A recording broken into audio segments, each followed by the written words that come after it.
protect you.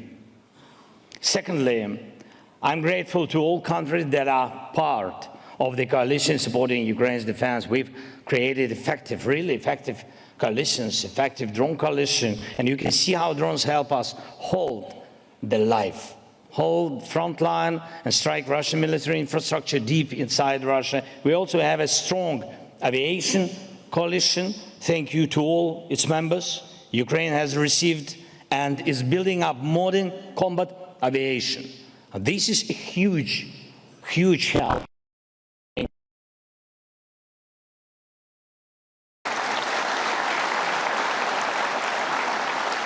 And we've done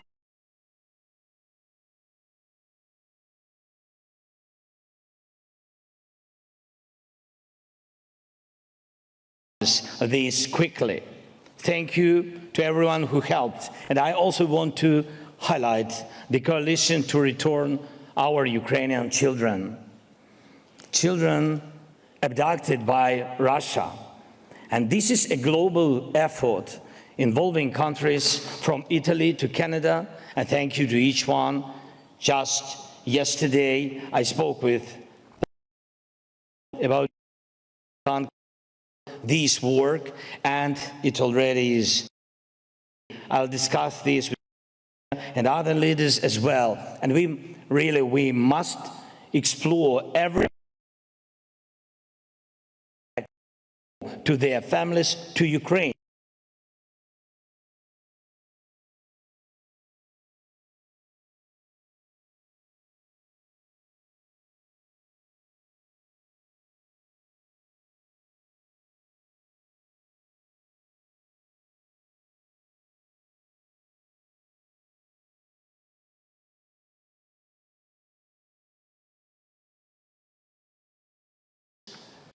Serious threat, and we must stand against it together. Just like these coalitions are working, we now need to build a coalition for recovery. Let this be the moment we start it. We know what Russia has destroyed, and we know what it will take to rebuild Ukrainian people. Which is needed, a coalition with clear leadership, countries and companies lead and bring others with them. And we also need a clear recovery plan. Think of the role the Marshall Plan played in rebuilding and transforming Europe. That's why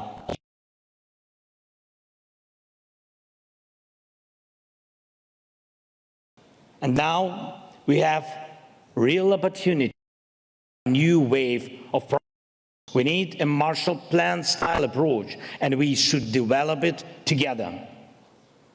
Rebuilding Ukraine is not just about our country. It's also about your countries, your companies, your technology, your jobs. The way we rebuild our country can also modernize your infrastructure and industries. And I ask you to support the Recovery Coalition and help define specific financing mechanisms. We must clearly agree that frozen Russian assets should go toward Ukraine's recovery.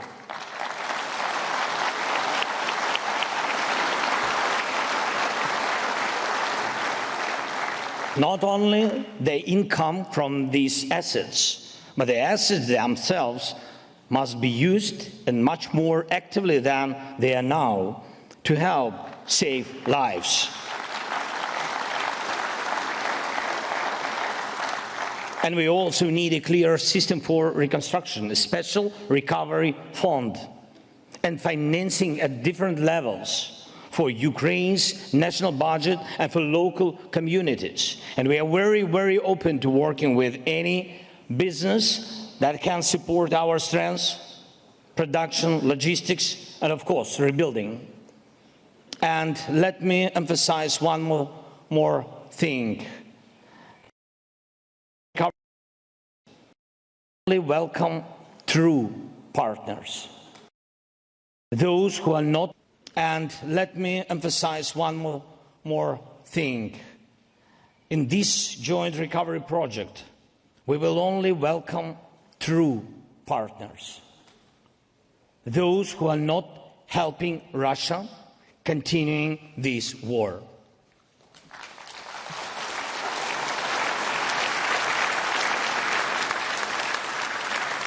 Only friends are invited to be a part of Ukraine's economic and technological recovery.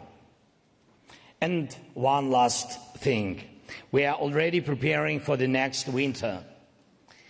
And we've already gone through 3 winters during this full-scale war. And of course, first of all, thank you to everyone who helped us then. Thank you. And we need to keep working together to get through the next winter as well. And this can only be done as a shared task.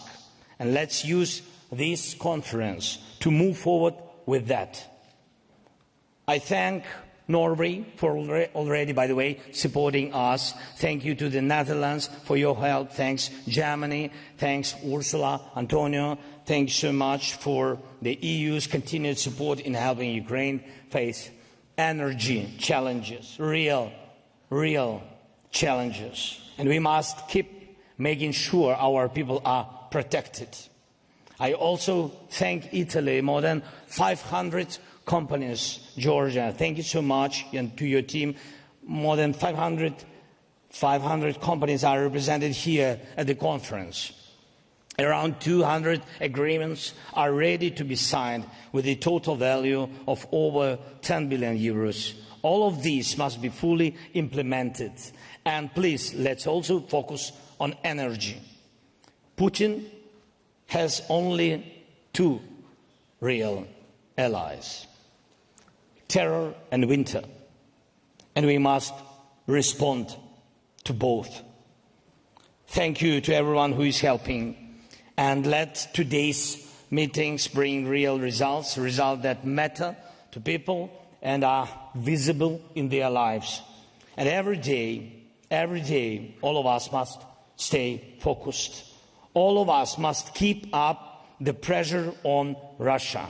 All of us must keep working for defense so that we can bring a real ceasefire as soon as possible, that our drones go to our shared arsenals, that our technologies serve recovery and real life, that we create and start implementing a reliable recovery plan, that our children and our people return home to Ukraine. Let's do everything we can.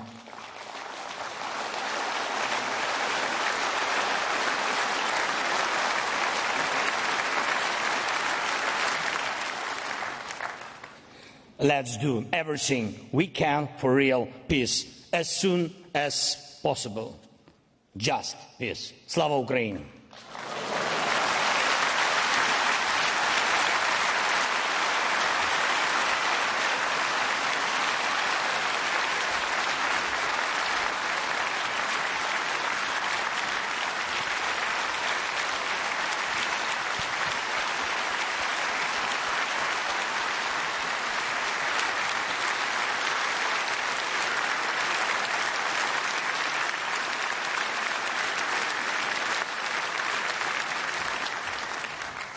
We now welcome Her Excellency Ursula von der Leyen, President of the European Commission.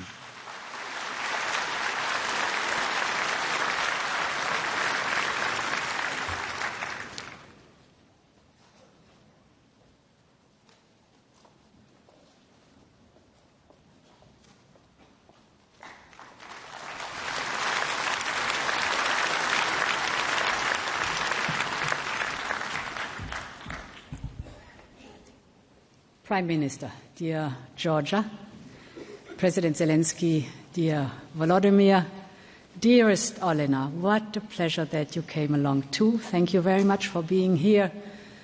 Fellow leaders, excellencies, ladies and gentlemen, I remember very well the first Ukraine Recovery Conference 3 years ago. It was just a few months after Russia unleashed destruction and bloodshed on a scale not seen since the Second World War. I remember the pain of the Ukrainian people. But even more vividly, I remember just how quickly they picked themselves up and began to rebuild. In the liberated towns of Irpin and Bucha, and with restored homes, schools and hospitals. And Europe has been there at your side from day one on, and Europe will be at your side as long as it takes.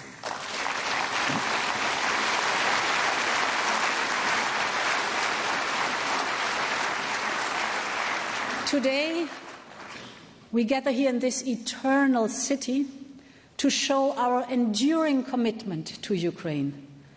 Our resolve is unflinching, our support unwavering, because we will always be at Ukraine's side, and you can count on us. Now more than ever, Ukraine can count on Europe. Our solidarity continues on all fronts, militarily, financially and politically. And let me start with the military side.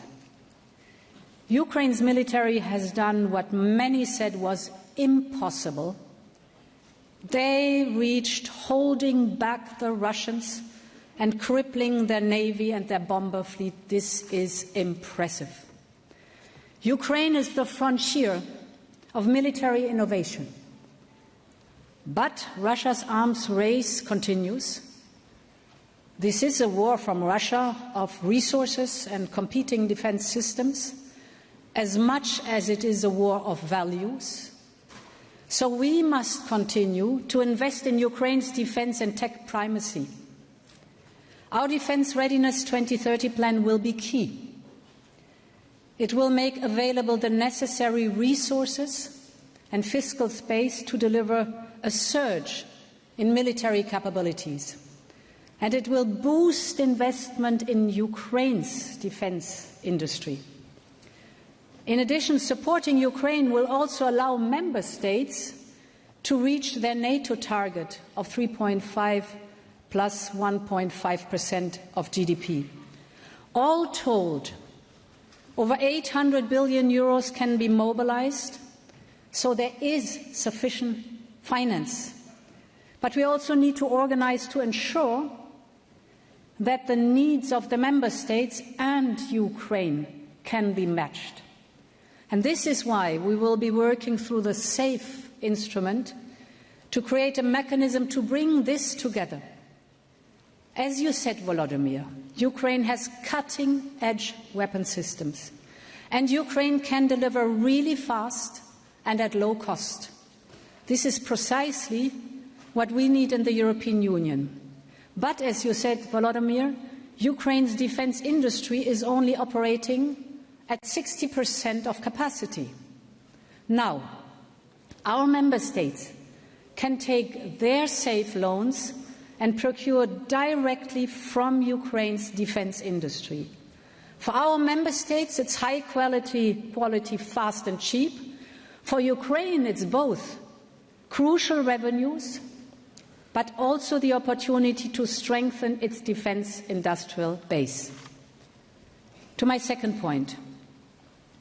Since the full-scale invasion, Europe has been and will stay Ukraine's largest donor, with almost 165 billion euros of support.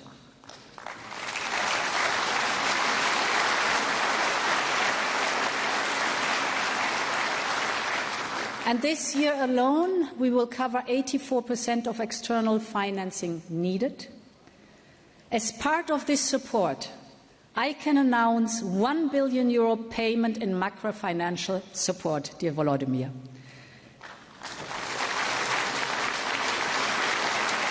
I can also announce a payment of more than €3 billion from the Ukraine facility. And this guarantees and grants that we are signing here today, you said it, Georgia, and you said it, Volodymyr, it's outstanding. They are set to unlock €10 billion in investment for growth, recovery and reconstruction of Ukraine.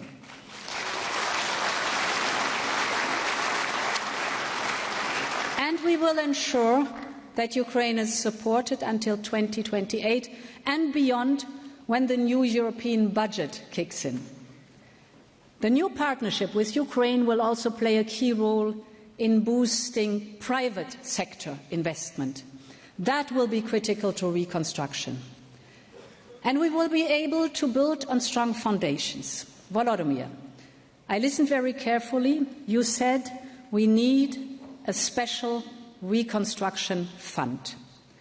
I am particularly pleased to announce today the European Flagship Fund for the Reconstruction of Ukraine, the largest equity fund globally to support reconstruction.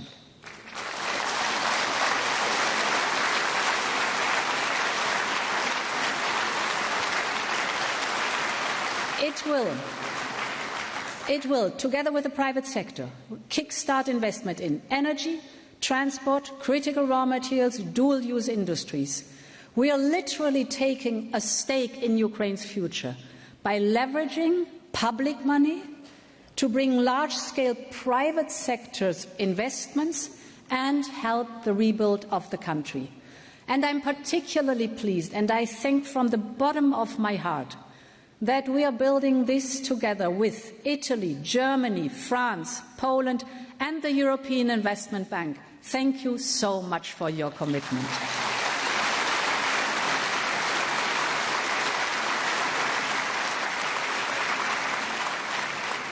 And I trust others will be eager to join. The people of Ukraine are ready to drive their country's economy into the future. The time to invest is now. Finally, on political support. Under relentless fire, Ukraine is passing reform after reform. That's impressive. Ukraine stands ready to proceed with the next step on the accession path. Ukraine is delivering on its reforms. Now we must too, because the accession process is based on merits, and Ukraine merits moving forward. The Commission is very clear. Ukraine is ready to open Cluster 1, the fundamentals cluster.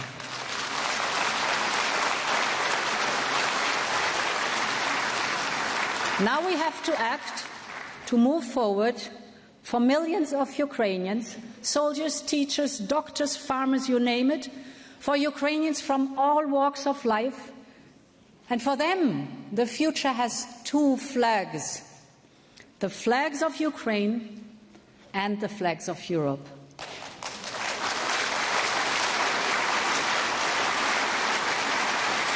This recovery conference is all about bringing Ukraine and its future to Europe.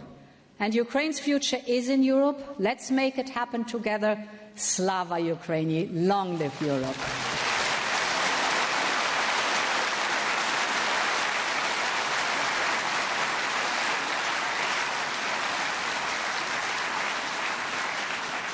Please welcome now His Excellency Friedrich Merz, Federal Chancellor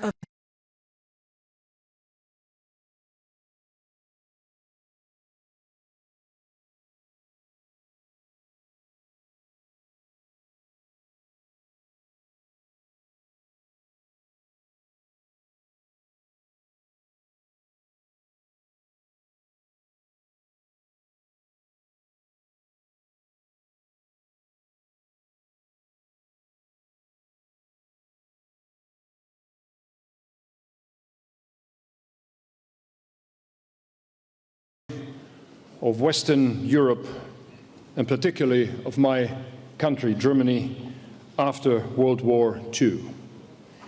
People still remember the so-called Wirtschaftswunder, the miracle of our economy. I don't mean to draw any misleading historical comparisons, but some of the recipes that were applied back then can still serve us when we focus today. The first one is to rebuild a war-torn. It takes strong and international support. And Ukraine has strong international partners, all of us gathered here today.